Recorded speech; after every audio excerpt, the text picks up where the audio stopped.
Welcome back to another episode of Rock Boys Football Deal.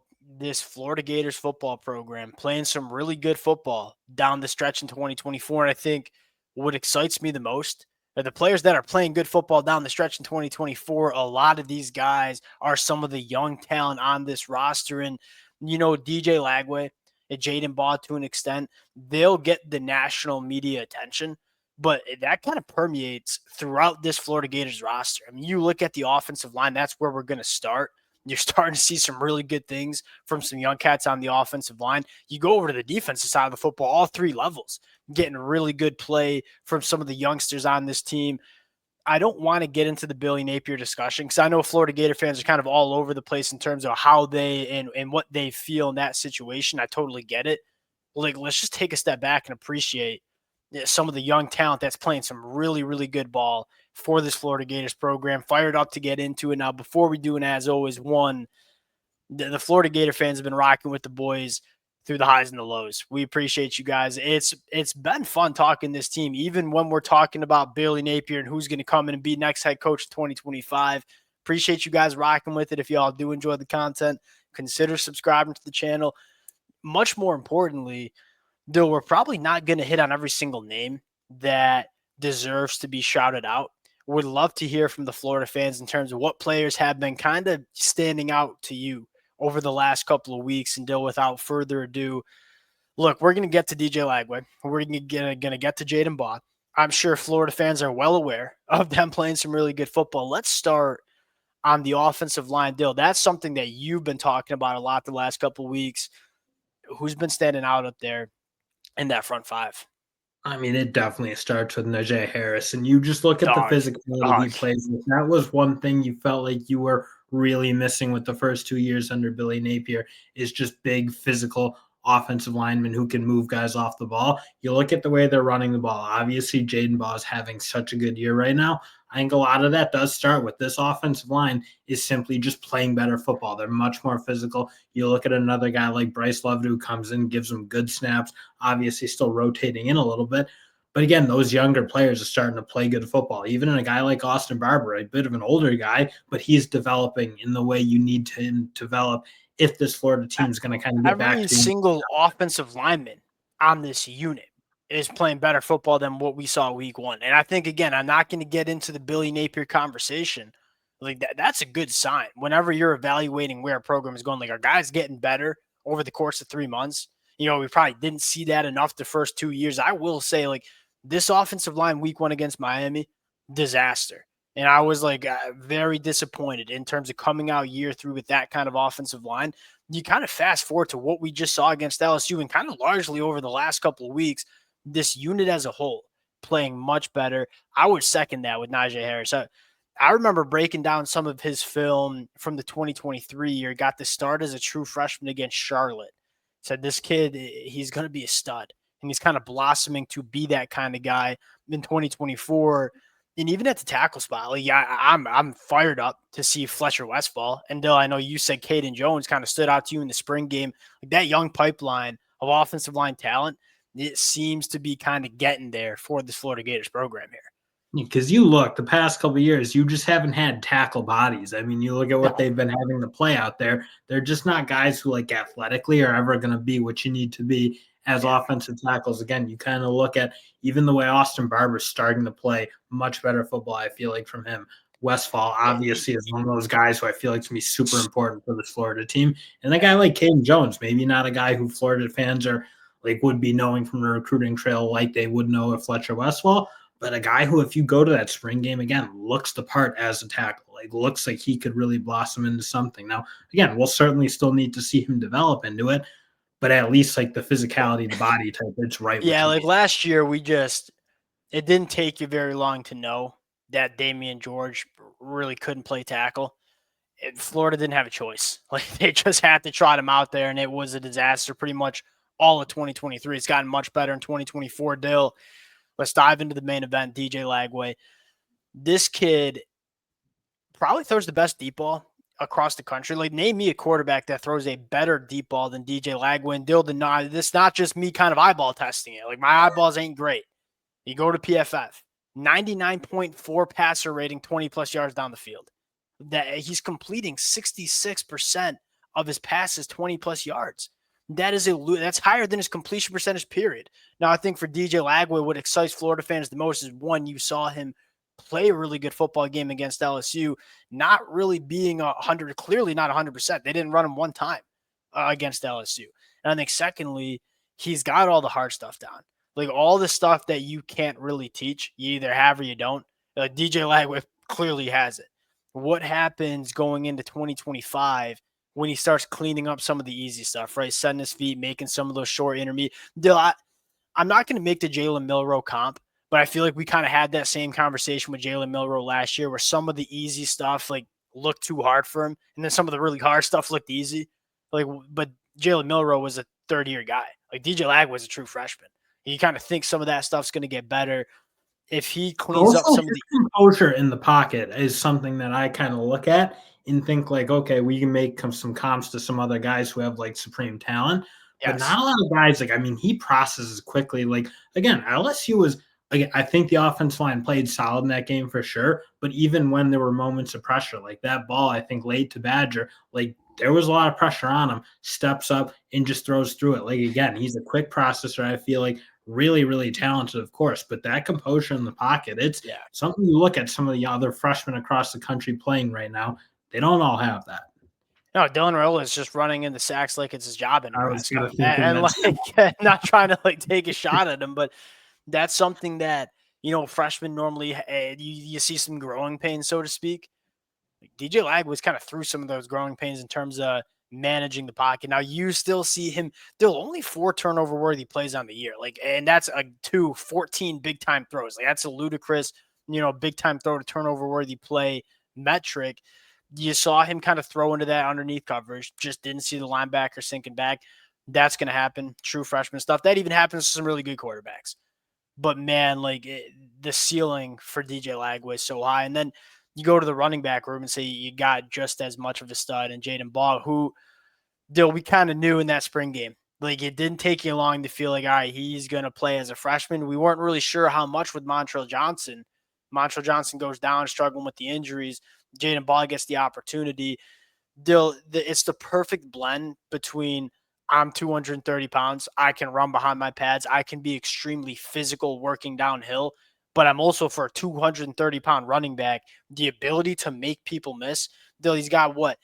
I'm going to look at the numbers here. 27 missed tackles forced on only 95 carries. He's pretty much making somebody miss almost every 3 carries. His ability to make people miss, but also be 230 pounds and run through a what's face, that's some special stuff from a guy like Jaden Ball too. He's certainly a guy who, again, as Florida starts to or continues to blossom with him and Lagway, you'd like to think like a guy who can keep Florida out of bad situations because of what you said, just that ability to run really physically, but also hit the big play. Like I'm with you. I think Jaden Ball, I'm so excited to see what he can kind of come into, especially as kind of the top end speed, some of the athleticism. You see the flashes of it for sure, but there does feel like a different gear he can get. And you think about what the rushing attack can look like for Florida over the next couple of years with guys like Bryce Lovett and Najee Harris just moving bodies off the line of scrimmage. Then you have Jaden Ball, but you also have a guy like DJ Lagway who what he can do as an athlete when he doesn't have a hamstring injury. This is going to be a hard rushing attack to deal with. And if you want to respect what they can do running the football, drop a safety into the box, well, now you're dealing with a quarterback that attacks a deeper third just about as good as any quarterback in the country with a ton of speed at the wide receiver position. You got a guy like Tank Hawkins, who might be the fastest player in all of college football outside of Nick Harbor working on the outside. There are some pieces for this offense to be very, very dynamic and very fun next year. Going over the defensive side of the football, Dill, it's kind of equally as impressive. And look, I know these cats aren't young. Tyreek Sapp, that was the best game we've seen from Tyreek Sapp against LSU. And I would say the same thing. Banks dominated that football game in a way that that certainly excites you if you're a Florida fan to see that way. It wasn't just solid defensive line play. That was elite dominant play against obviously a very good offensive line in LSU. Yes, 7 sacks, 11 tackles for loss against LSU. It doesn't get much better.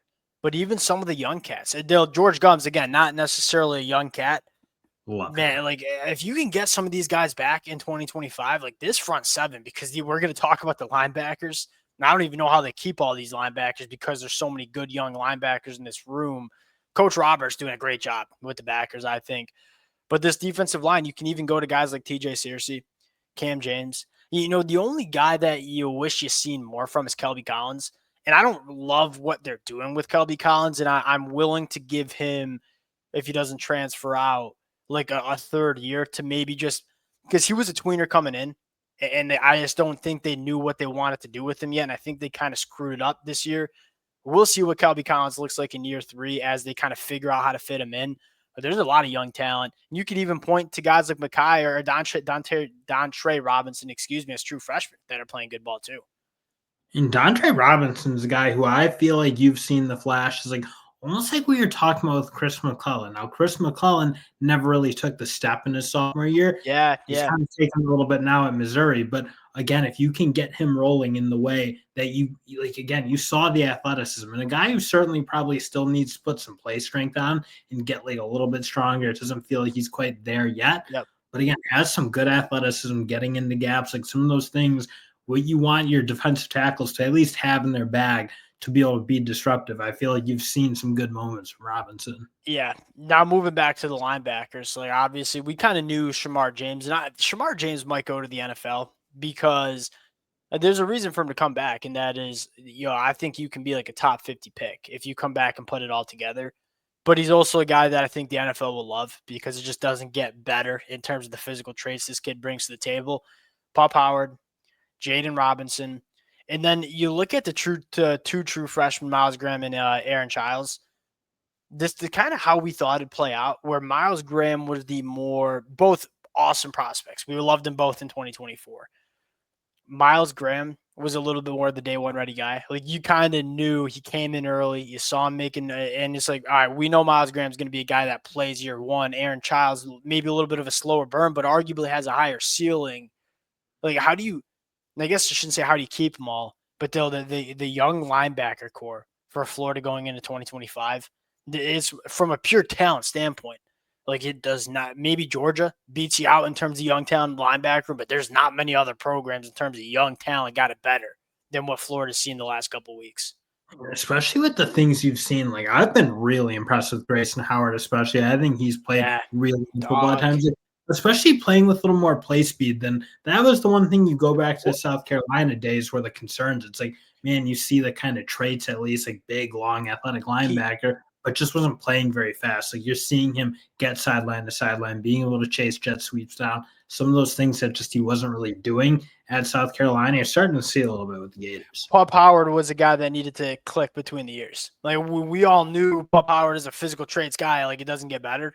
And you just, and that's what's exciting about these young linebackers. You only get better by playing. And that linebacker position, yeah, you want to be a special athlete, but you got to develop some of those instincts and how to diagnose what's happening in front of you. Like if you're a freaky athlete on the defensive line and you have the grown man strength to play, like you're going to play. Don't really need much instincts. You can develop a little bit of skill, but it's kind of just a traitsy position. Linebackers, yeah, you want the physical traits, but that's a position that you got to play. You got to see football. You got to be able to, kind of develop those diagnostic instinctions. I just kind of made up a word right there. I think everybody knows what I mean. You want to develop those instincts, and I think these backers only get better, especially if you can kind of hold on to Coach Roberts, who I think is doing a great job with these young linebackers. Going to the back end, I think you got two really good football players in Aaron Gates and Sharif Denson. And I want to continue to see if you can get them on the same field or on the field at the same time. But then you even look at a guy like Deshaun Johnson, true sophomore guy. I shout out to Florida fans. They crushed it with him. They were like, hey, we got to see him more. Now he's getting his opportunity, playing pretty damn good football, and they're tackling in the back end. That was what I was going to say. Tackle. They tackled poorly against Texas, and I'm like willing to just scrap that game because it's like, how can you go on to play defense when you're just opposite an offense that not a shot at We're battling for the first part of that football game. Yeah. It's just like, again, it's like what's happening with Michigan right now. Like when your quarterback puts you in bad spots pretty much every time they touch the ball, and that's kind of where they were at with Aiden Warner. Yeah, like it is what it is. Like your defense isn't going to play good football. The dam just broke, but I thought they did battle as well in the first quarter. But against LSU, when the offense kind of threw it, it's still the LSU ran 93 plays in that football game, and like Florida did not give up very many explosives. You want to be better on third downs, but like in terms of not giving up explosive plays to a very explosive offense, they did a really good job. And I think a large part was tackling in the back end. We got to shout out Triquez Bridges before we wind down. Like, I know he's not going to be back in a Florida uniform next year. That dude played his tail off against LSU on Saturday. We'll cut it out there. Appreciate you guys rocking with it again. All the support to the boys means the world. Appreciate you guys, and we'll talk to y'all later. Peace.